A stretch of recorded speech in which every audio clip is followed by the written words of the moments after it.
My people, wonder shall never end. You see these women, one day, God go vex, give them severe punishment one after the other.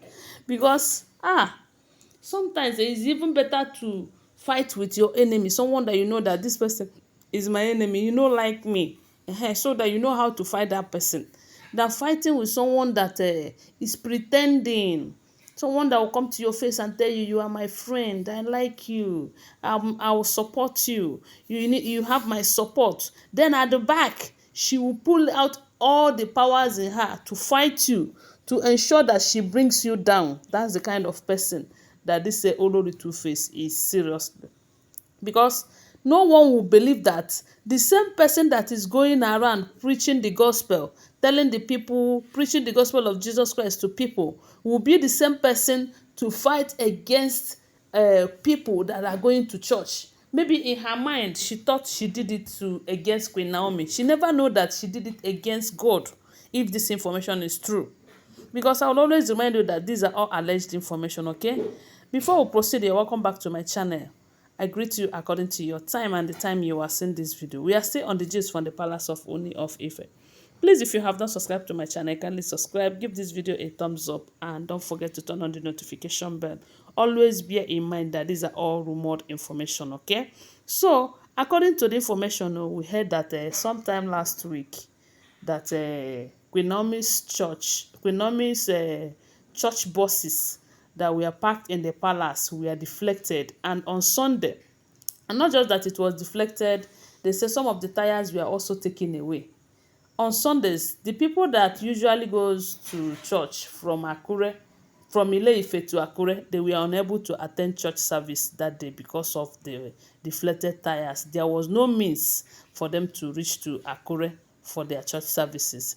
So, and that thing, it hurt Kabiyesi so much because e get as e be that inside his own palace, something will happen, no one can give account of it. And this affected Queen Naomi. Get as e be now. Maybe it will look as if because she's not there, they cannot even protect her bosses. They cannot even help to see that the people that attended her church comes in peace. You know? So they say Kabiyesi was very, very angry over this incident. And he promised himself that he is going to investigate to find out who did it. But as God may have it, you know that sometimes if God wants to work, he works in a mysterious way. They said there is this small boy. They said the boy have this Down syndrome. He's those people that always throw something at one direction, acting abnormally and all of that. And that boy belongs to Temitope's sister, Bumi, allegedly. So, you know, this boy, they said each time he comes to the palace, sometimes he would want to run off the compound outside the palace, and there's this particular security guard that is always playing with him, that understand him better, you know. So, and this time he runs out, they say it was the same security guard that will go and bring him back, play with him, you know, make him not to be, as in doing some of those things that they usually do. And they became friends. He became friends with that security guard. So on this particular day, they said the guy entered the palace as usual, you know, with her mother and Olori Two-Face. So, but they left him in the palace, and okay, the mother was in the palace, and the sister, which is Temitope, have gone out. They were talking about the tires and everything. That is how they said the young boy with Down syndrome rushed to that security guard and told the guard that it was Bumi's husband that deflated those tires, and even bring some into their house. It was very late at night. That was what they said the boy told the security guard. And let's not forget that they said the security guard have been threatened with their job over things like this, because there's no how things like this will happen. They cannot give account of it, and Kabiyesi will be comfortable with them. So they said Kabiyesi have threatened them that they should find a way, they must provide who does that, who did that thing to the boss. If not, that they will have him to contend with. So you know that their eyes are open, their ears are open, looking here, waiting to hear any form of information that will be of help to them. So when this guy said this thing, the guy said he was surprised, such that he called another security guy, so that it will not be only him that hears it. You know that that guy no dey normal. So no be say it's not as if when he will say it, they will say he is lying against the small boy with Down syndrome.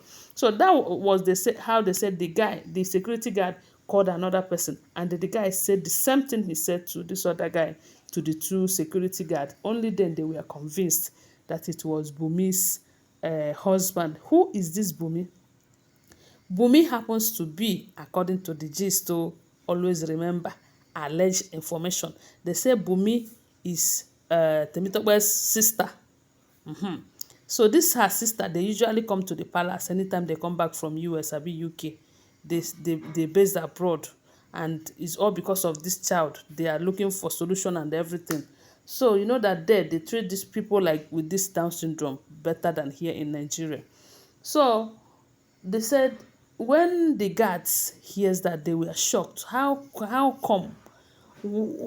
As in, how can a man come into the compound and do things like this, if not that he was working under someone's instruction? And who could that be if not the person that they came to find? Because it was because of their influence that the sister enters the palace with the husband. And everyone was surprised or shocked, such that they said when the information started spreading in the palace, Olori Two-Face came back and hears about it. You know, they said he beat the young small guy with Down syndrome, and the mother came to the palace to drag her. And only then they were shouting. They were kind of dragging each other, giving themselves woto woto. When Temitope was telling the sister, is it not your husband that did it? Is it not your husband that did it? Then the question here is, who instructed the husband to do it? Because I know that the husband and Queen Naomi doesn't have any form of beefing. They don't fight. They don't share anything. They don't drag anything. The guy in question is not dragging Kabiyesi with Queen Naomi. They are not dragging territory. There is nothing. So if it is true that he did it to favor one person who happens to be the person they came to look for. You know? So they say when this information got to Kabiyesi, that Kabiyesi was disappointed. He was disappointed by himself by not knowing the kind of woman she had been dealing with all this while. Because they say Kabiyesi trusts her a whole lot. Not until recently that he find out who she truly is. You know, the same person that will go about preaching the gospel. A lot of people call her anti-gospel, but I call her Olori Two-Face. Anyways, I want to remind you that these are all alleged information, okay? Tell me what you think about it on the comment section, and don't forget to give this video a thumbs up and share my video. Bye for now. Love you guys.